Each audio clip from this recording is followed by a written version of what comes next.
Today's episode is sponsored by Tectonic Tourists. Do you need a van or equipment to go on tour? Tectonic Tourists has you covered.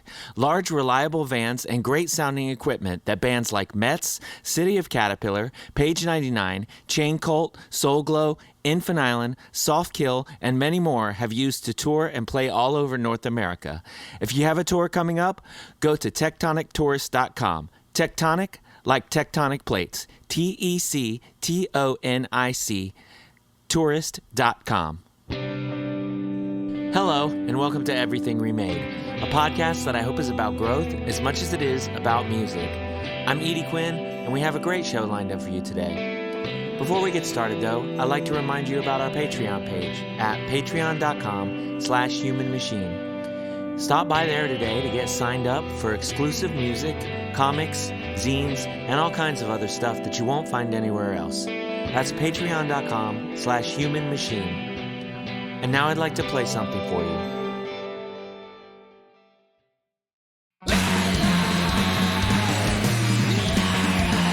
You're hearing Solicitude by Emma Goldman, featuring my new pal Felix on guitar. The song comes from their Meditations and Affinities 4-way split, which you can find for purchase at The Ghost is Clear Records.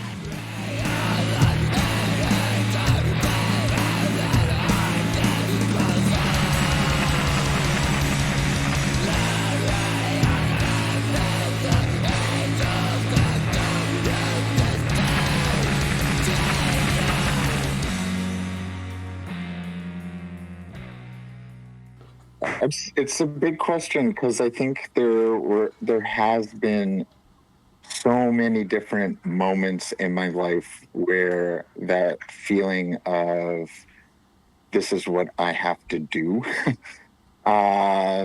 became, clear to me or was kind of reinvigorated in me. I have I have been into music for as long as I can remember. But it wasn't like the first concerts and stuff that I went to as a kid or as a young teen. I think those were cool and everything. And I was playing guitar back since I was like 13 years old or something like that. But oddly enough, it was really seeing like local shows and bands do this, just making music in Vancouver. There was back when I was a teenager, for example, there was the one screamo band, I think, and I remember seeing them and having that feeling of like, oh, I could probably do this too. Yeah. And so there was those moments when I was a teenager and seeing people not that much older than me making music that was really cool. I think especially in Vancouver, you didn't get a lot of touring bands. Not as many bands would come up here, so I think a lot of the times we'd have to look to the local bands to kind of get that inspiration. And yeah, so there was those moments, and then I think a bunch of stuff kind of happened in my life when I was like in my late teens, and I had some kind of was going through some mental health and addiction stuff, and kind of had to take a break, and then moved to Montreal. And when I was getting where my family was, and then when I was kind of getting my shit together, and getting sober, and I started going to shows there. And Montreal is a bit different because you would get touring bands, especially from like the East Coast. Yeah. And at that point, it was kind of like the Midwest emo revival kind of stuff happening. And I remember I saw the Hotelier in a loft in Montreal, and it was just like the vibes were so good. And then I think that was a moment too where I was like, I have to make this part of my life. And um, I I picked up my guitar again, um, and kind of the rest is history. I moved back to Vancouver and uh, my, uh, started a band again with my friend, now my spouse Victoria, who's also an Emma Goldman, and yeah, I think it became we like we never looked back kind of thing. But I think a lot for me, it's been a lot of like um, the kind of local shows and stuff happening in the city. Yeah. Yeah. Do you remember what that band was that you mentioned, like, oh, that first screamo band back in Vancouver? Yeah, so they had started out as a Seisha cover band. They were like on MySpace and stuff. They were called Hot Tough Gentlemen. The Hot buff gentleman? hats off. Oh, I thought you said Yeah, hot buff gentleman. I'm like, no, no, no. Sorry, okay. the yeah, and it was the gosh, I remembered. I can't even remember where it was now.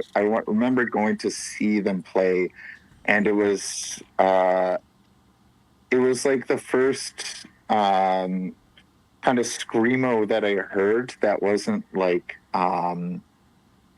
the kind that you'd like Warped Tour kind of screamo. Yeah, yeah. So I remember that being quite impactful for me. I was just like, it had this rawness and this like, it wasn't, and this kind of emotional content that I thought was really genuine, to be completely honest, and just but in such a way that was that was very accessible, I guess. Uh-huh. And in terms of not just being able to be like, oh, I think I could probably do something like that, but I think it just the kind of the like emotional content of that music too. I think I resonated with much more. And I remember, going back and listening to the songs on MySpace, um, and then it was kind of um, after that, I would just started, trying to find bands on the internet. I can't even remember what. I guess I would just like back when you could actually like when people would more or less like find music online, like go through the trenches of like blogs and stuff like that to find new music. And I think I actually like I loved that as something I try to still make a point of doing, because I think it's with Spotify and everything. Sometimes it almost makes it more difficult to like go and find music that way. And I remember finding bands like On the Might of Princes, and like just being like, you'd find them on some blog or some band on some blog, and they'd be kind of mysterious. But like the best part about that would be like showing your friends and being like, look at this sick new band that I found. And it built like friendships and community that way for me.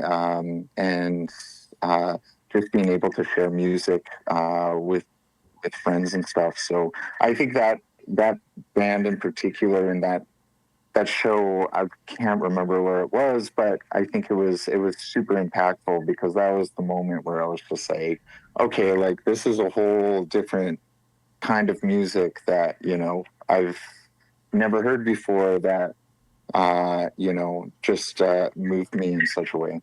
Yeah. It's I, it's funny, like how you're like, this is the first time that I heard stuff that was screamo that wasn't like hot topic, Warp Tour, type stuff, because Yeah.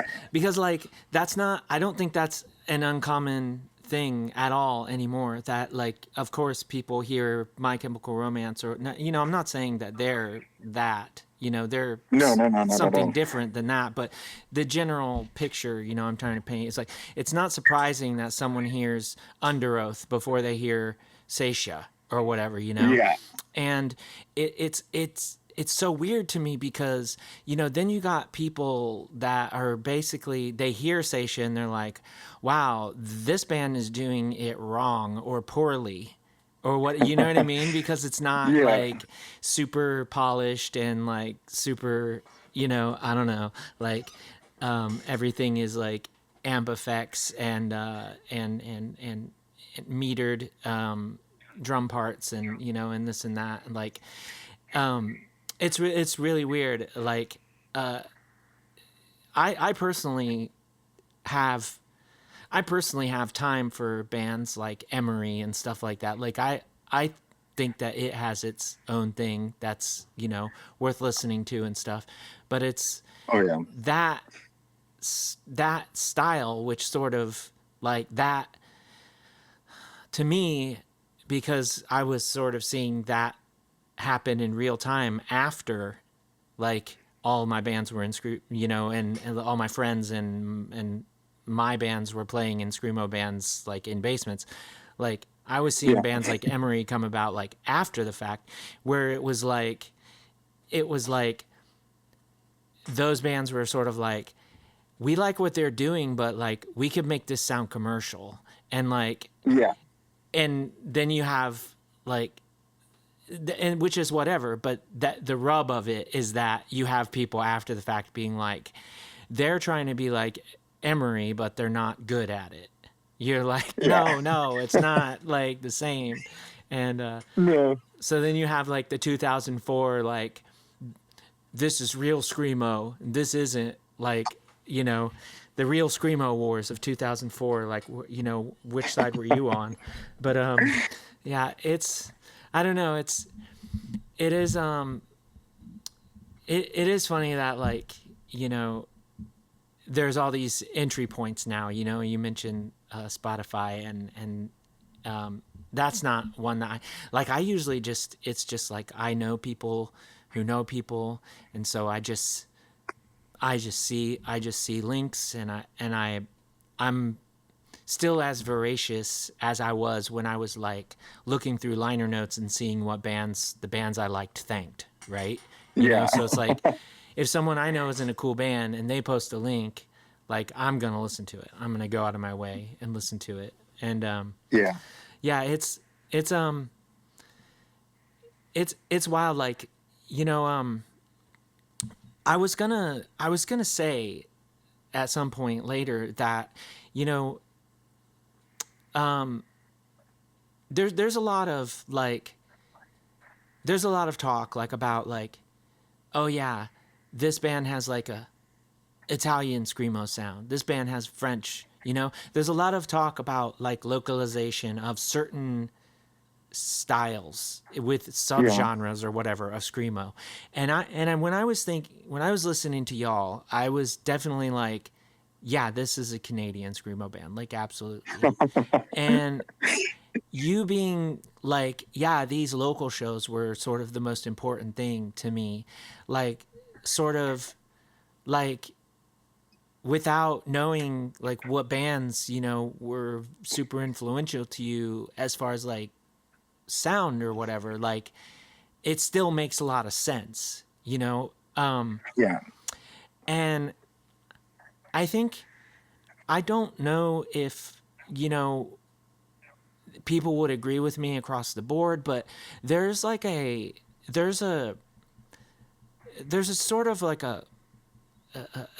an angular sort of like, almost like gothic, like in that there's like there's dark tonal qualities that I find in Canadian screamo that's not necessarily present in, you know, US screamo, Italian screamo, you know, Euro Yeah. screamo, like, you know, does that make sense? Is that something that you're conscious of, or is it just like, nah, it's in the water kind of thing? No, now when you mention it, like I don't think I've ever thought of it in terms of like kind of descriptors. But when you mention it, I I hear it, and I think like if I had to make a guess in terms of like where that's coming from, I would always like the way I've always thought of like kind of making screamo or just anything in Vancouver or in Canada. Apart like it is just maybe a bit more isolation. So like you kind of hit the mark there where it's like, you know, um, like we're listening, like obviously I grew up listening to to screamo or hardcore bands and stuff like that, from what I found online or buying records or whatever. But I think in terms of like the immediate kind of influence of like going to shows and stuff was always uh, it was never necessarily screamo shows. Like there was that one band, but again, there was uh, it was never just always. There wasn't a ton of screamo happening in Vancouver, and like the so like in Vancouver, for example, like the post punk is really popular. Like noise rock is really popular. So I think you get like sometimes like I like to go to shows and like I'll hear a band doing something and I'll be like just personally I'll be like that sounds really sick, like I want to try that. Or but I always come to it like what if that had like what if that part was turned into like a screamo part, or like if there was you know there's those this kind of aspect from like maybe a bit like noise rock or something like that changed into we did some like screamo vocals over it or something. Like I'm just coming up with an example, but I think there's um, that's kind of how I see the influence a lot of the times of coming from like the local scene over here. And I think it could in many ways have those kind of like bring up those kind of more angular or kind of dark kind of tonal qualities to the to the music that we're making. And I'm sure I can't speak for the rest of Canada, but Why not? I'm sure like Come on. I'm sure like that happens elsewhere, like even like Alberta. I know they're even more strapped in terms of having kind of touring bands come that way. I think it could change a bit when you get to like Toronto and Montreal, just because they do have more bands coming that way. But even then, I think I can always tell like an East Coast Canadian emo or screamo bands kind of thing. They do have like, a certain sound to them. Yeah.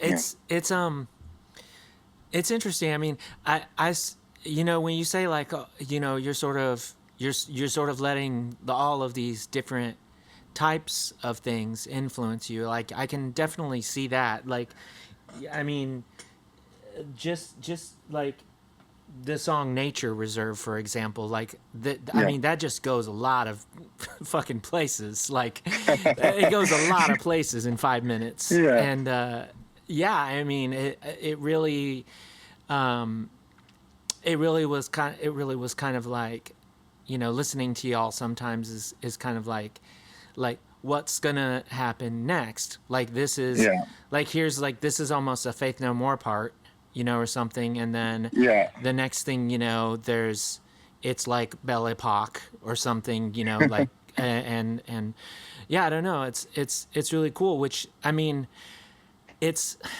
you know, I had heard y'all before. Like it's I remember when the split with Clavel came out, because like, you know, I'm friends with Rosa and stuff, and so when she was posting about it, I listened to it, and that was a while ago, now, and all of the world sort of, stopped turning for a little while, so it's no surprise, like, people have had to sort of get back on their feet in lots of different ways. But I was, I've heard like so many things about y'all, like, oh, you have to see them play, like, you got to try to, get on one of these fests with them, and stuff like that. And so when I went back, and this is sort of like me, like my brain, like revising, history or whatever, I was like, I thought that y'all had a lot more music than this. Yeah. And this is like, what I'm going to stop myself right now and say, before anybody takes this the wrong way, and I'm like, you don't have very much music. What I'm trying to say is this: for people to talk about a band as much as I've heard people talk about y'all, and y'all got like 10 songs out, like, that's amazing.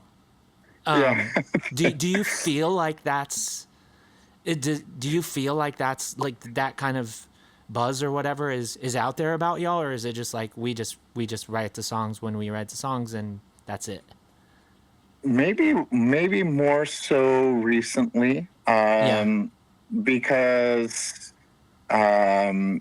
just because of like maybe going to New Friends Fest and talking to people and stuff there, but not so much. Like, I think it was weird. Like, you kind of brought up the world stopping for a second, so and we kind of stopped with it. And so when the lockdown happened, there was a few things, like we were kind of working on new songs, and we were kind of at a decent pace, and then all of that, the pandemic happened, and lockdown, and we were like, okay, well, we're taking a break, and we didn't feel comfortable, meeting up too quickly, and I was going to graduate school. I was set to go to school later that year, and just a whole bunch of things happened. So we kind of just like we took like the break ended up being a bit longer than we had kind of anticipated. And then when we started practicing again, we started jamming with one another again,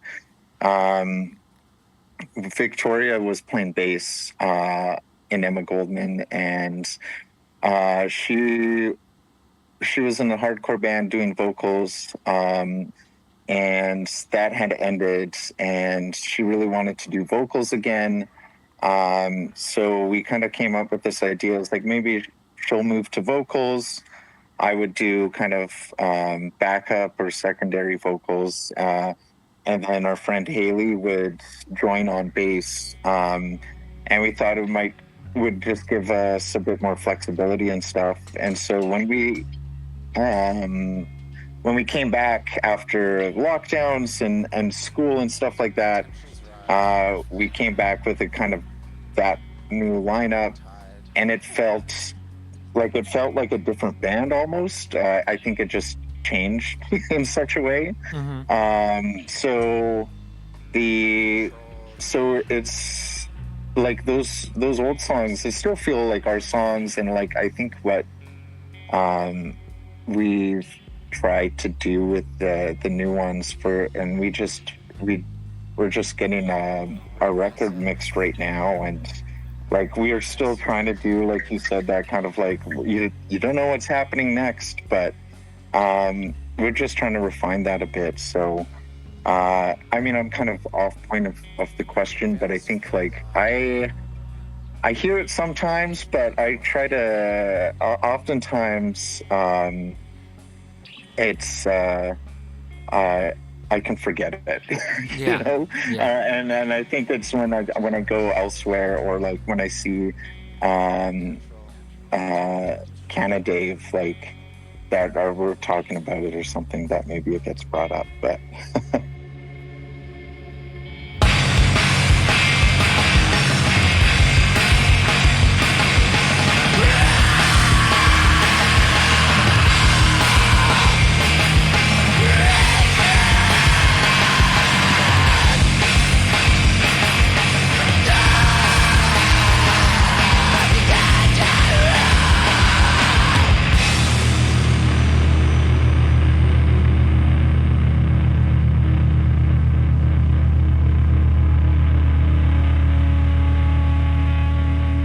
So there is a new record that's in the works right now. And that's yes, that'll be the first thing since the Meditations 7-inch, and that's kind yeah, of like you're taking kind of everything that you've been doing and sort of aiming it a bit more, like refining it. I think you said. Um, how many songs did you all do? there are 12 songs. So I think 12 songs. So there's 12 songs. We got like, but mind you, 4 of them are more interlude kind of electronic songs. So if you take those out, I guess 8, but 12 tracks in total. Yeah. Yeah. And is this is this is this about like what one could expect from your previous stuff, where like one song might be 5 minutes and the next is a couple or 1 minute, or is is I think this is this like when you said refined? Are you sort of like streamlining the length as well, or like what's the approach been like as far as like when you were writing these songs and yeah, compiling them into the album? yeah. So I mean, I don't think so oddly enough, I was looking because when we're like, I never pay attention to how long a song is. Like, we kind of, when we write, we usually come to a point where we're like, okay, this is the end of the song. It feels like it should be the end of the song. Mm-hmm. And so when I was looking at them, they weren't, they were, a lot of them were like 3 to 4 minutes. The, I think in terms of like the writing approach, I think we had some riffs from like years and years ago when we had started working on a lot of these songs. And then when Haley joined the band and Victoria switched to vocals, we were kind of like, okay, we have several ideas that are kind of like half songs, and we're like, what we wanted to do this time around was really kind of sit on them and see how they kind of evolved. So we rather than just kind of rush to record right away, we would sit, like, even when we finished a song, we'd be like, we'd keep practicing it and keep coming up with ideas on how to adjust it. We'd place a lot of them live too at shows. We just kind of kept an eye on how they felt. And then we started kind of piecing them together.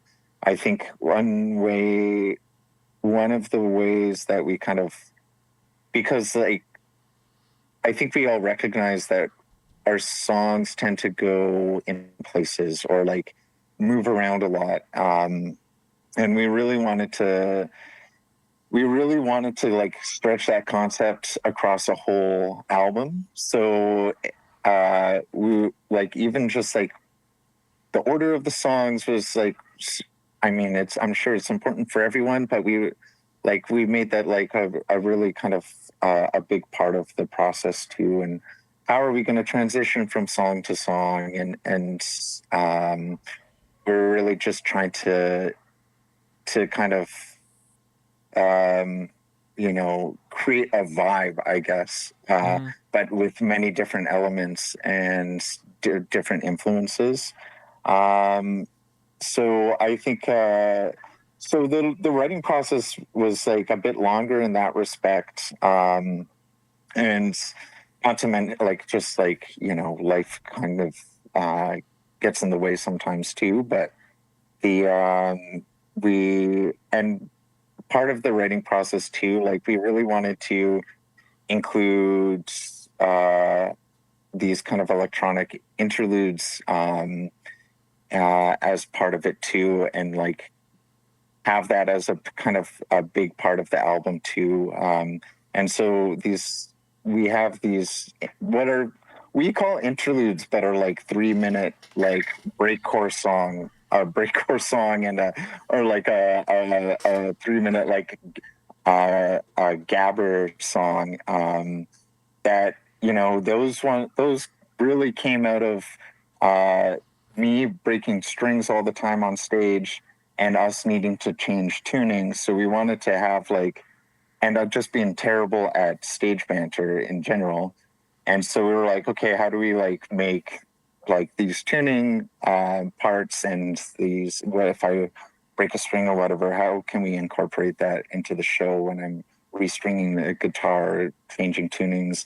And so we came up with these like these electronic songs, and it and kind of added them to the set to kind of and like what we would want people to like be moshing or whatever, and then like dancing, and that's the kind of vibe that we were trying to bring. So I mean, yeah, there was kind of a lot of different elements that we kind of haven't done before that we were experimenting with, that we were bringing into it as well. So you were like, in a way, you were trying to recreate like what it's like to watch y'all live with the album, as well as like cultivate a very album like intense experience, as far as like this is what it's like to listen to a whole album. It's also sort of like what it's like to see y'all live. But like, so you were saying like, how do you make these songs go from one into the next was really important, but you already sort of established that a little bit. So like, I'm just guessing, but it's like you got like a loop pedal or something with a pre-recorded like part in it, and then when you break a string, and then that song goes there in the set. So like, were you, when it came to the album, had you like pretty much had some of these interludes, or those types of songs, had you had them pretty much already recorded, or was it like you had a version of them recorded and you went back and you refined it like in the proper album version? Or like, what was the experience like as far as like taking what you were doing with the interludes and translating them to what you would consider like album worthy versions of themselves? Yeah. So, I mean, it was more so the latter. I think I think the way that you're kind of like, on the nose with that one, it's like, we really, the album in a way kind of reflects, and that's how we wanted it to sound. We wanted it to sound like you're, coming to see one of our shows, and like with maybe some minor adjustments after the fact when we listened to the recording songs, where things, where certain song placements made sense, we'd adjust from there. And it was similar with the interludes. Like we kind of like we would experiment with them at shows in a way, and it's like we'd have, say, like an interlude at this part of the set, and we'd play it live, and we kind of like, we were like, okay, like I think we'd need, like that was cool, but like if we change it a bit, like I think we could bring more energy, And so we actually, when we started playing these songs live, we actually had more ambient kind of interludes happening, just kind of like more so like these kind of soundscapes. And that was something I had personally been a bit more comfortable with. And then we found that for like they kind of sucked the energy out because they were a bit longer, and we needed a bit more time to tune or kind of get ready for the next song. And we're like, oh, this is kind of sucking the energy out, and we really wanted to be like, you know, uh, go go go, like nonstop.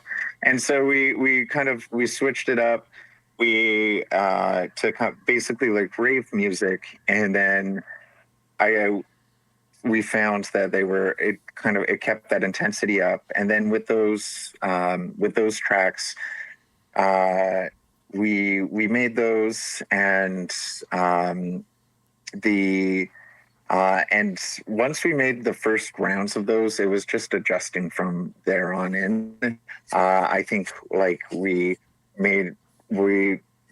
had finished recording all the songs, and then we were still making adjustments to the interludes. And so those were kind of, but at that point, it was really kind of small, kind of mixing adjustments, or nothing too large. But yeah, I think a big part of the process was really just like kind of experimenting with it, and kind of seeing how much energy they brought to the kind of live performances. Yeah, yeah.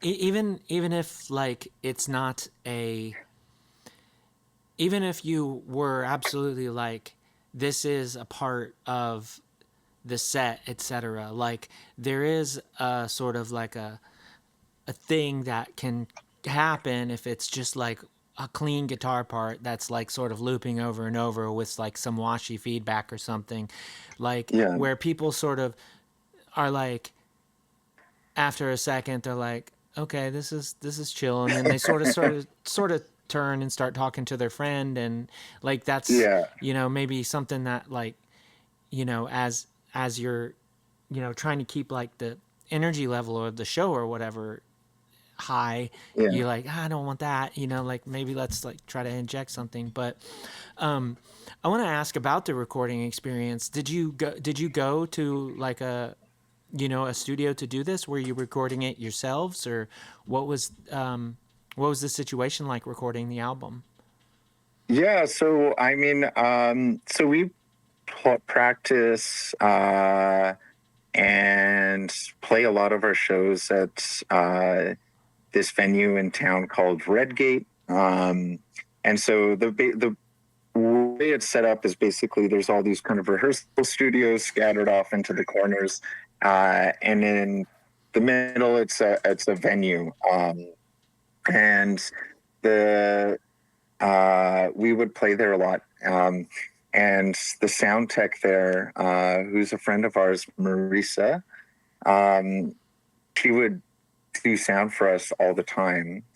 And she was working at this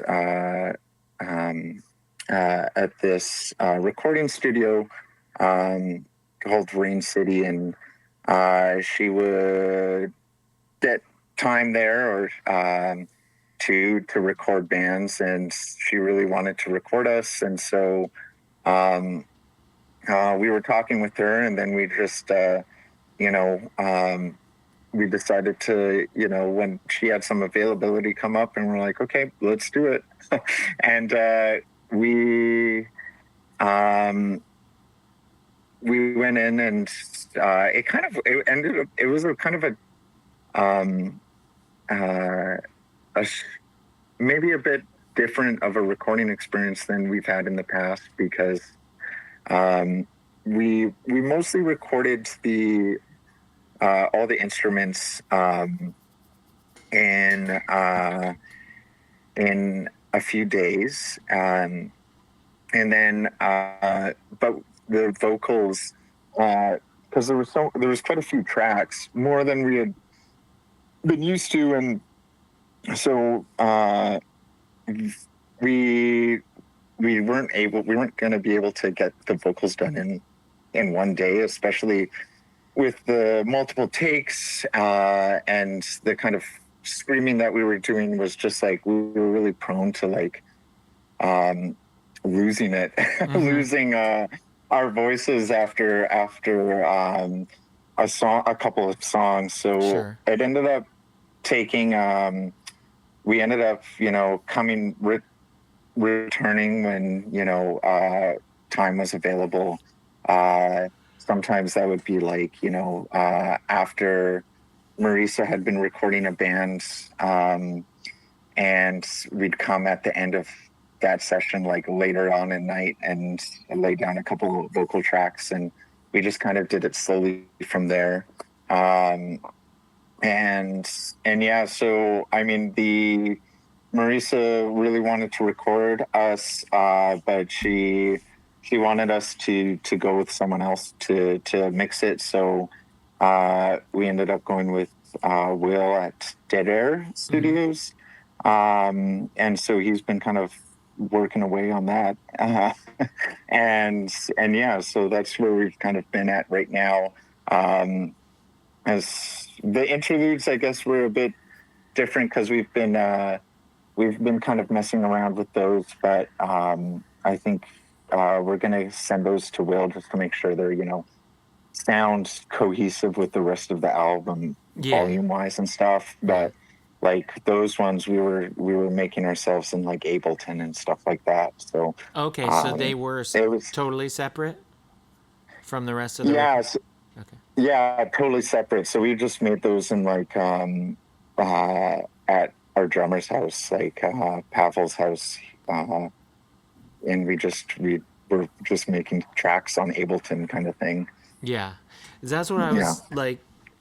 It's not. I don't think it's an experience that people have as much these days or whatever. But like back when I first started recording music and stuff some time ago, it was not uncommon to where you would be recording with somebody and something you do just is like so foreign to them, but you're talking about like you're recording with somebody that has seen your band play like lots of times and and done sound for you and stuff. So that was where my questions were leading, was sort of like, when you go and you're doing these screamy hardcore songs with like these heavy, like,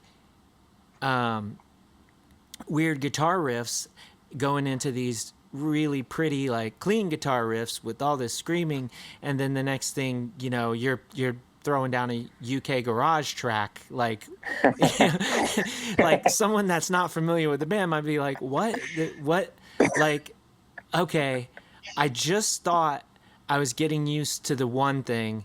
Now what's happening, And I love that idea of that happening. Like, just go into a studio and like the guy is like the engineer is used to recording bands that sound like Seven Dust or something. I don't even know like what to but you just like, it's like some rocker dude that's like never heard Reversal of Man or whatever, or the Hotelier, like never heard either of those extremes, and then y'all come in and throw down this and that, and also like is that Crazy Frog? What is this interlude here? Like but that's and that's like, I mean, I don't know. The first time that I recorded with someone who did this professionally, like my band just like sounded like the Adolescents or something, just like Southern California punk, but it's like this guy recorded like church bands or something, you know? Right. So it was just like, what the hell is this, you know? And, Yeah. but yeah, that'll Well, be that's that'll be really cool to hear, like, you know, how this all comes together as an album, especially, you know, imagining like Will mastering this all as one unit and just like these different converging styles, you know, happening on the same yeah. page, you know. Yeah, and I think that I mean, did you mention like having someone? I think that ended up being a huge such a godsend for us because having someone who would mix our shows live all the time, record us because she kind of just intuitively knew what we were going for. Yeah. Like we didn't have to go through all that kind of that process of being like having to explain certain things or like how we wanted it to sound like.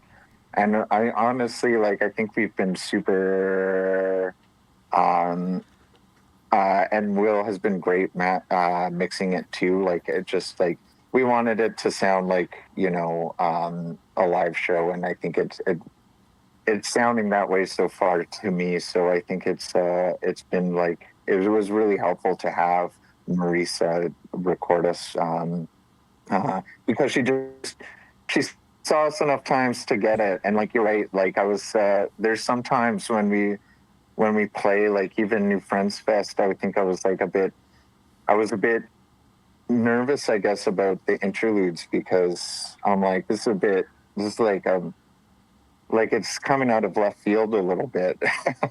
So I'm always curious like how people are going to react to it, and like if it's not just like a crazy idea or if it's gonna work well. And so yeah, but yeah, I think we lucked out with that process for sure.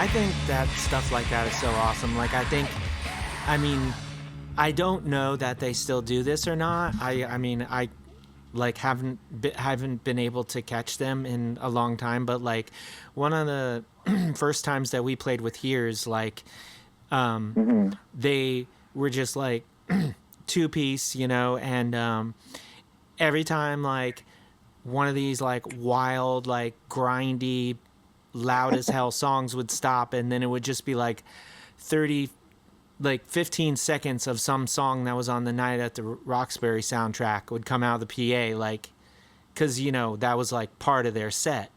And like I've just been like, if I ever knew how to like do, I mean I could like, I know how to like just like put a clip from a song like in between your songs or whatever, but if I ever actually knew how to like do like a quick little track, like I mean I'd wear it out in a heartbeat for sure. Like it would just be too tempting to just put something really really fun and like maybe a little bit silly, like and really kind of test that. But yeah, I'm excited because you don't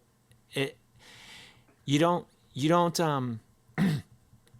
don't make that track 3 minutes without there being like a lot of thought and a lot of even like depth to it. So I'm really excited to hear what these interludes sound like, as much as I'm excited to hear the songs that they're bridging together, as it were. I mean Yeah, it's not surprising for you to say that you were sort of letting these songs percolate, as it were, because like, Hmm. I'm listening to a song, and I can't remember what song it was, but um, the guitar, the guitar is going and the drums are going, and it's like, okay, this all makes sense. And then all of a sudden, like, one of the snare hits disappears in the middle of this measure, and Yeah, and comes back in this like super interesting way. And I'm like, yeah, that doesn't happen on accident. Like like there's a lot that you know you become aware of as a listener, I think, sort of immediately, that yeah, that isn't like, there's some bands that I listen to where I've listened to them for years, and then I catch something that I didn't catch before. But this was yeah, like very intentional, and I think that's really cool. It's like, I'm used to writing songs like I'm used to, like, I want to get the immediacy of everything.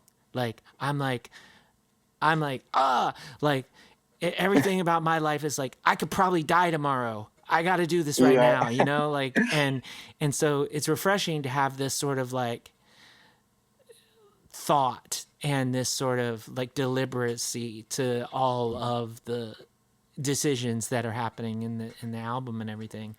But yeah, that's really exciting. And like, I'm assuming like ZBR will have this thing out in a year or so, like, just the way that vinyl and stuff, or whatever, the way all this stuff takes. But like, um has this been has this process been like, you know challenging in a way that your other releases haven't, because you've taken this much time and you're sort of like, everything has to be right, so like, but there's got to be a sort of like, oh, I really want people to hear this stuff. Is this all like that part of the process, like, challenging for you, to just not be like, oh, let's just get it done and get it out there? yeah. 100%. I think Yeah. in it puts a lot more pressure, I think, on just like, is this even good enough? Like, but and at the same time, um, I think because it's kind of a double edged sword, I guess, because like, I think I'm is one of the releases that I'm most, or the songs that I'm most proud of, like, across any band that I've been in. At the same time, it's like, there gets to a point where, I think we're all eager to be working on new songs, and because we've been playing them to death. Yes, I'm not sure if you've ever had this experience where it's like, we're working hard on this album, and then we're writing new songs, so we're like, well, these new songs are even better. they're better than what we were just had on the album. And I was just like, I think just because we're getting tighter as musicians, or like maybe getting a better sense of what we're trying to do. So I think it's, in a lot of ways, I think it's there's kind of a balancing act that, we're still trying to figure out, in terms of like our old songs. I think it started out as like kind of a side project for our the other band Victoria and I was in, and that Pavel was, he played drums on our tour, and we kind of started this because we were like, oh, we like playing music together, let's do it. And then at that point, like, the songs, we were just like, let's write songs and then record them immediately. And there was something to that it was just kind of, we could kind of keep working on new stuff. And now we decided to take a bit longer with these songs. And um, I think for like the next one, hopefully going to try to find like strike a balance, Yeah.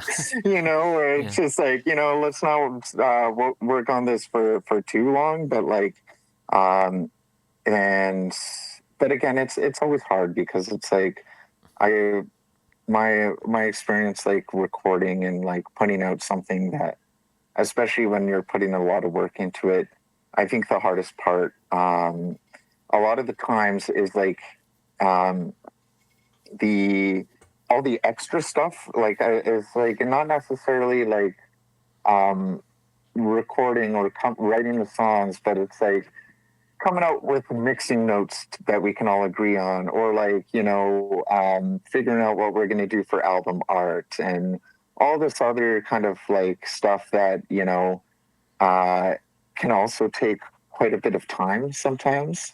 um, and so I think in many ways we're eager to like to get it out and then start working on new stuff, and hopefully or ideally touring as well. But I'm just at the moment too. I think we're all just trying to like enjoy the process as much as possible and get stoked when we're getting those first mixes back, or like seeing album art and all that kind of stuff too. But I think ultimately, like, I think there's it's a difficult balance to kind of strike as like a musician, or is like at what point do you just like move on and get something out there, and at what point do you consider something done? Because I think a lot of the percolating and letting it sit has been really, really helpful in terms of the writing process. But also, you don't want to overthink stuff too. Sometimes, like the first idea is the best idea, and we don't want to make it like too complicated or something like that. Mm-hmm. And like some of the best bands that you ever hear are like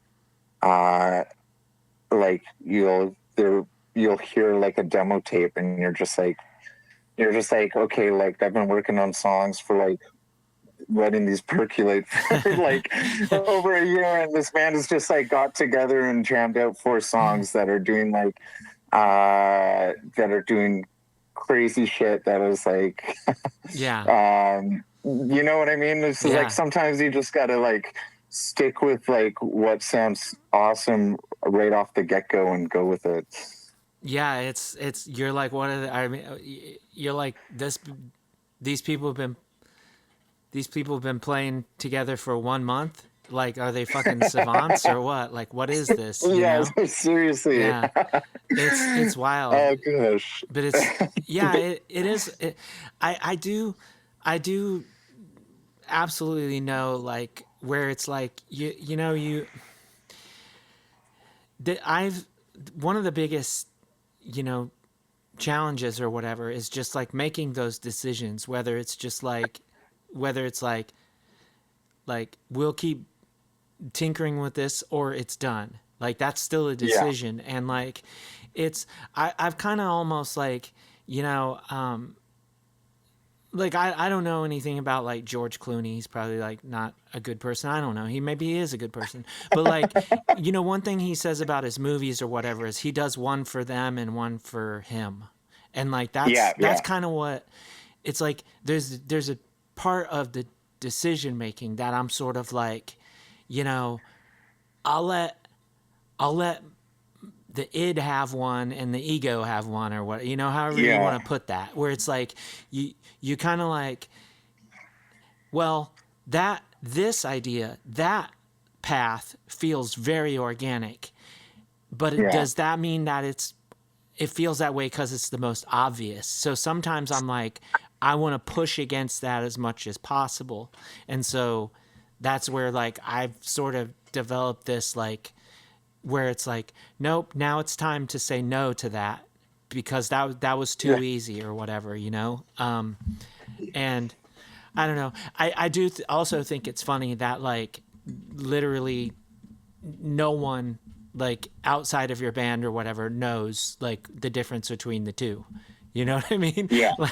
like no one ever like No one ever listens to a Coma Regalia album and goes, you know, like, I think that she really like stopped and thought about the choices that she was making on this album and made different choices on this. No, it just sounds like another Coma Regalia album. Like, you know, Yeah. nobody goes like, nobody gets into your head like you do, you know? But, Yeah, totally. but I mean, like, if we weren't doing that, then we would make the exact same album again and again, probably, you know? So it's good that we are. Yeah. But yeah, it's really cool to like, you know, get to chat about like those kinds of parts of the process, because, you know, like, it is screamo, you know, and everything is about just like getting the most like specific, like urgent, like exact, precise, like measure of your feelings like out Hmm. at the moment. You know, it's like the urgency and the catharsis of the moment. And Yeah. so it's really cool to like chat about like sort of just like, you know, how you you can like use that energy and take it different places, you know. Yeah. But yeah, you mentioned that you're already, you know, into some even newer songs that sorry, I just had to do a hi-hat there real quick. No. It's just right there. I'm in a little alcove with the drum set and the recording computer, and but yeah, and like, yeah, the the fact that sometimes, you know, an album or whatever takes, you know, longer does sort of sometimes feel like, you know, maybe we'll just put these songs right out. But like, are you writing these songs, these new songs, with like the intention to do like a shorter thing, or are you just writing them because like, hey, you know, we want to write some new songs, or they're just coming out? Like, what's your plan for these new songs, as far as like, or is there one at this point? So, I mean, we had I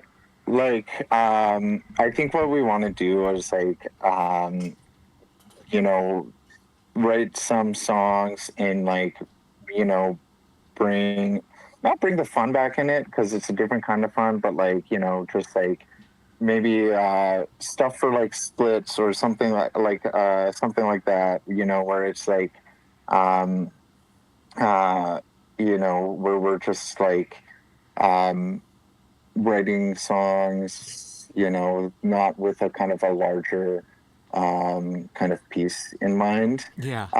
And I think, especially with the way that we kind of work, like um, and the like albums, I think for all of us, I spent, at least for me, I think when we're putting together an album, like I want it to be like cohesive, and I'm sure everyone does, but like I think thematically and stuff, not necessarily like a concept album kind of thing, but like it's like, okay, this is capturing like uh a moment or a certain feeling or kind of a set of emotions that are kind of particular, and I think it kind of, when we're doing that, we're kind of maybe not just like writing a song for the sake of writing a six song kind of thing. We're thinking more big picture.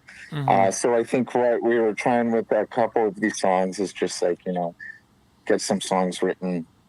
We've talked about, you know, we've had like conversations with people about doing splits, but you know, nothing really concrete yet. I think the I mean, these songs we're working on, we don't even have lyrics and stuff like that, which uh, can be a big process for us as well. So Sure. the but yeah, I think for these few songs that we're writing, probably going to try to get some splits out or something like that after the record comes out, and take it from there. And then after that, maybe I think we'd probably be starting to think about the next album, but we're not quite there yet. Yeah, let's take a break before we start. Yeah, start the Yeah. whole churn all over again for sure. No, you know what? Now we're gonna have to tour all these songs too, so they're not even over. Yeah, no. It's like good thing we like them, but yeah. Well, Yeah. I mean, it's been really cool to hear about the process and all the things that you have going on.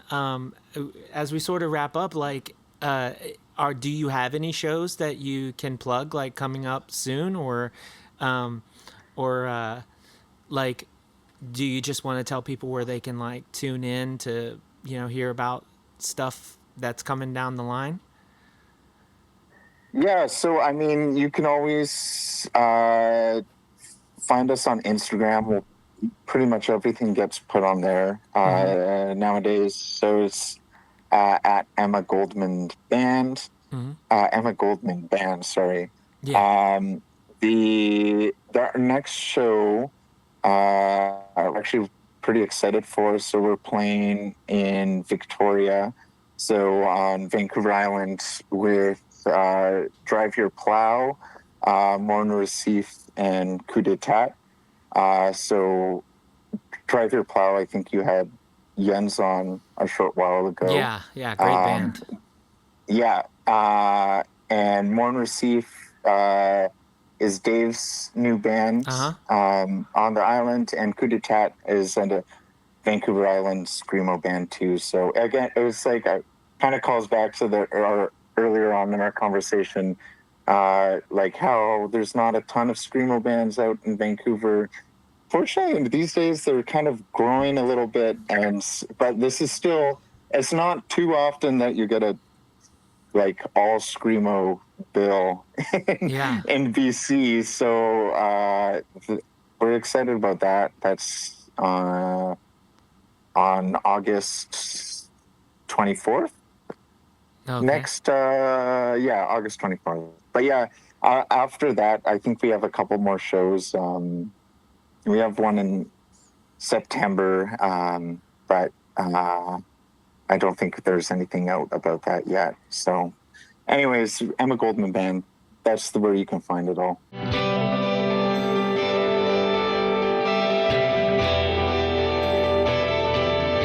And that was my conversation with Felix. Thank you so much, Felix, for taking the time to chat with me. I had a really nice time. I hope you also had a nice time wherever you're listening. Until next time, take care and do good things.